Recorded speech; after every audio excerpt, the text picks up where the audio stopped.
सूरज की किरणें दरियाए झेलम के पानियों पर सुनहरी रोशनी बिखेर रही थी। दरिया के किनारे राजा पोर्स की फौज और अपनी आखिरी तैयारियों में मसरूफ थी। हाथियों की धार, घोड़ों के टापू, सिपाहियों के नारे, सब कुछ एक बड़ी जंग की तैयारी कर रहे थे। राजा जी, दुश्मन ने दरिया पार करने की कोशिश शुरू कर दी है। एक सिपाही दौड़ता हुआ आया। राजा पोर्स ने आसमान की तरफ देखा, जैसे किस्मत से आखिरी दफा बात करना चाहता हो।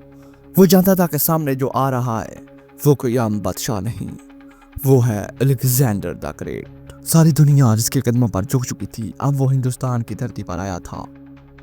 अगर वो सिकंदर आजम है तो मैं भी पोर्स आजम हूँ, राजा पोर्स ने तलवार को बुलंद करते हुए कहा।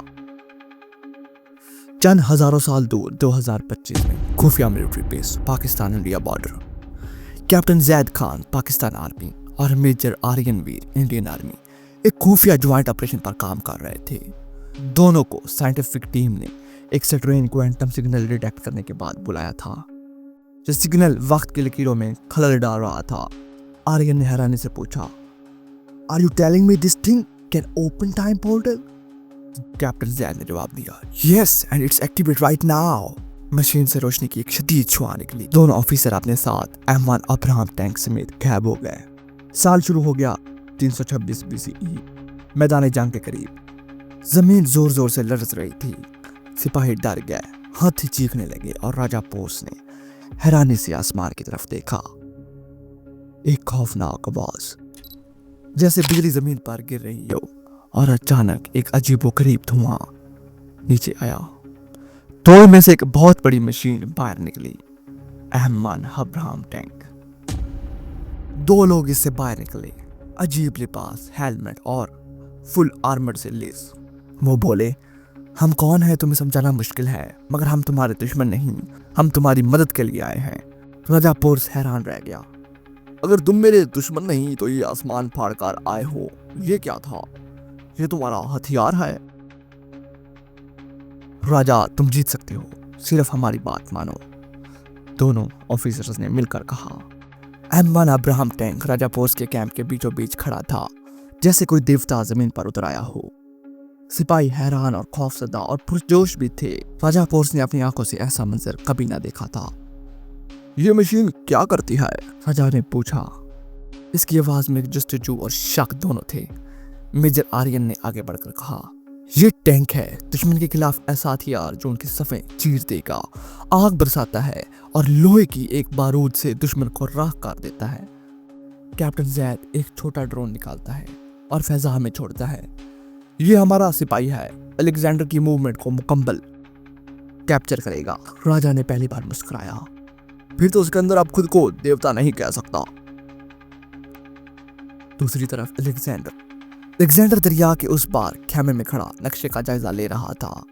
हैपिशियन उसका सबसे करीबी दोस्त और एक जनरल ने इतला दी, सरदार, हमारे जासूसों ने बताया है कि दुश्मन के कैंप में कोई अजीबोगरीब लोहे की गाड़ी देखी गई है जो आग फेंकती है और आसमान में आंख रखती है। अलेक्जेंडर की परेशानी पर एक शक पैदा हुआ। वो बोला, क्या राजा पोर्स ने कोई नई यूनानी चाल सीखी है या कोई जादू? हैपिशियन ने कहा, हो सकता है, मगर सरदार, हमारी यूनान की फतवात में किसी जादू ने हमें नहीं रोका। अलेक्जेंडर ने तलवार उठाई। तो फिर कल सुबह तुलू आफ्ताब से पहले हम जंग शुरू करेंगे। Let the gods decide who they favour. Raja pores ने अपने सिपाहियों को बुलाकर एक खुफिया मीटिंग की। कल हम मैदान में आम जंग नहीं लड़ेंगे। जैद ने मंसूबा सामने रखा। टैंक को शुरू में जहर नहीं करेंगे। जब दुश्मन अपनी पूरी फोर्स लाकर करीब पहुंचेगा तो हम उन्हें आउट फ्लैंक करेंगे, यानी कि टैंक पीछे से आएगा और फुल फायर पावर के साथ। मेजर आर्यन ने बताया, हमने अलेक्जेंडर के कैंप की एरियल मैपिंग की है। उनके पास हैवी कैवलरी है, यानी कि घोड़सवार दस्ते हैं, मगर आग और धमाके के आगे वो कुछ नहीं। राजा ने हंसते हुए कहा, सिकंदर को आज पोर्स के हाथों से ज्यादा अपनी बला से डर लगेगा। Battle begins.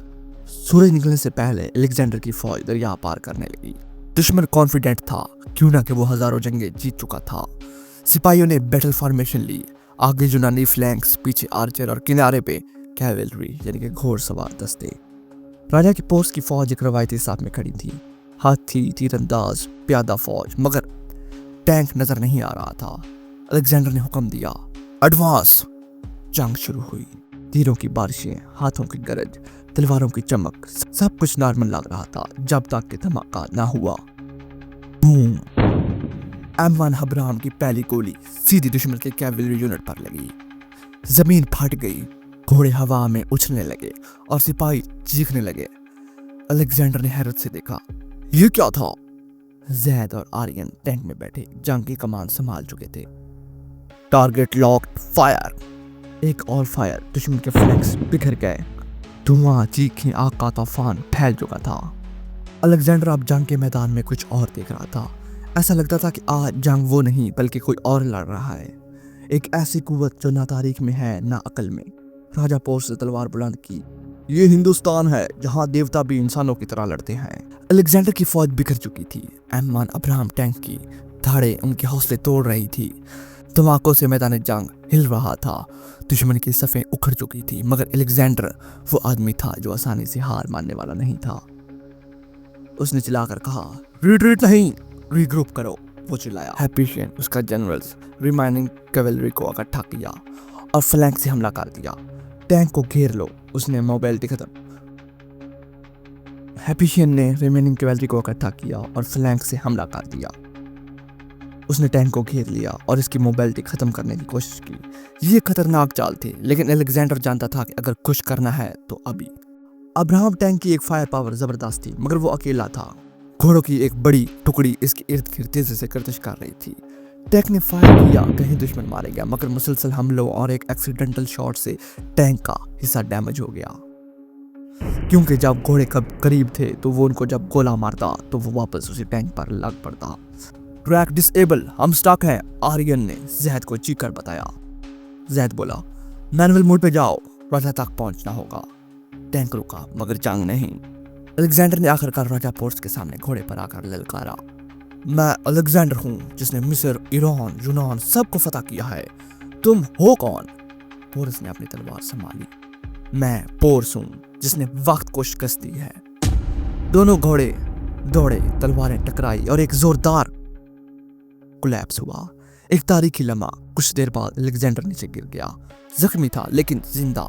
राजा पोर्स ने इसे मारने का मौका होते हुए भी वार न किया। अलेक्जेंडर ने हैरानी से पूछा, कैसा सलूक करोगे मेरे साथ? पोर्स ने जवाब दिया, जैसे एक बादशाह दूसरे बादशाह के साथ करता है। इस लम्हे जैद और आर्यन वहां पहुंच चुके थे। टैंक तबाह हो चुका था, मगर मिशन मुकम्मल हो चुका था। राजा ने पूछा, अब तुम क्या करोगे? वापस अपने जमाने में जाओगे? आर्यन ने उदास होकर कहा, शायद अब हम कभी वापस ना जा सकें, टाइम पोर्टल बंद हो चुका है। जैद, मगर शायद ये बेहतर है, हमने तारीख को बदला है, अब हम इसका हिस्सा हैं। राजा ने दोनों की तरफ देखा। तुम मेरे लिए सिर्फ मददगार नहीं, तारीख के मुजाहिद हो। तुम्हारे लिए यहाँ हमेशा के लिए जगह है। इख्तियाम, हिस्ट्री का एक नया बाप। चंद सालों बाद अलेक्जेंडर वापस मैसेडोनिया लौट गया, मगर शिकस्त खुर्दा। दुनिया के कुतुब खानों में अब लिखा जाता था, Alexander was stopped at the gate of India, not by an army, but by something beyond time.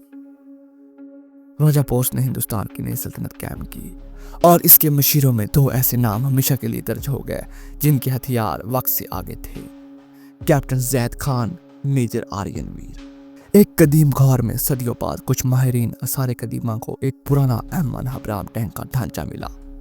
साथ एक प्लेट लगी थी, for those who fought for the future in the past.